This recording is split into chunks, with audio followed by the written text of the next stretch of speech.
আরও একটি রক্তাক্ত দিন পার করল ইসরায়েল।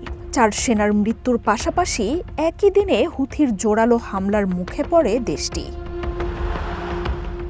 গাজায় হামাসের হামলায় 4 সেনার মৃত্যুর কথা নিশ্চিত করেছে ইসরায়েলি বাহিনী। রাফাহ ক্রসিংয়ে বোমা বিস্ফোরণে তারা নিহত হন। অভিযানে গাজায় ইসরায়েলের আরও 8 সেনা গুরুতর আহত। যেখানে সেনাদের মৃত্যু হয়েছে সেটি ইসরায়েলি সামরিক বাহিনীর সেফ জোন হিসেবে চিহ্নিত। নিজেদের প্রতিরক্ষা বলয়ের মধ্যে হামাসের হামলায় চাপের মুখে পড়েছে দেশটি। গাজায় স্থল অভিযানে এই নিয়ে 469 সেনার মৃত্যুর কথা নিশ্চিত করেছে নেতানিয়াহুর প্রশাসন। אנחנו פועלים על פי תוכנית סדורה שגובשה על ידי מפקדי צה"ל ואושרה על ידי הדרג המדיני. একই দিনে পশ্চিম তীর ও জর্ডান সীমান্তে বন্দুক ও ছুরি হামলায় আরও 2 ইসরায়েলি সেনার মৃত্যু হয়েছে। বৃহস্পতিবার হামলা হয়েছে ইসরায়েলের অভ্যন্তরেও।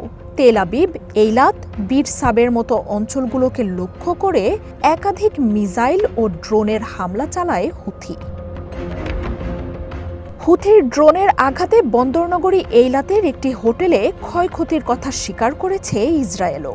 সিসিটিভির ফুটেজে বিলাসবহুল হোটেলে হুথির হামলায় বিস্ফোরণ ও আগুনের দৃশ্য ছড়িয়ে পড়েছে।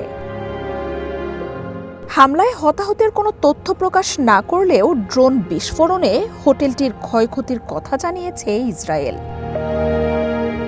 ড্রোনের পর মিসাইলও ছোড়ে ইয়েমেনের প্রতিরোধ দলটি। দেশ জুড়ে সাইরেনের শব্দে লাখো মানুষ ছুটে যান আশ্রয় কেন্দ্রে।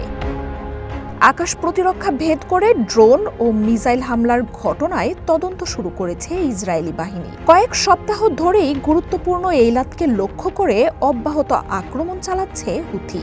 গত মার্চ থেকে ইসরায়েলে 87টি ব্যালিস্টিক মিসাইল ও 40টি ড্রোনের হামলা চালিয়েছে দলটি। মার্জিয়া উপমা, ওয়ান ইন্টারন্যাশনাল ডেস্ক।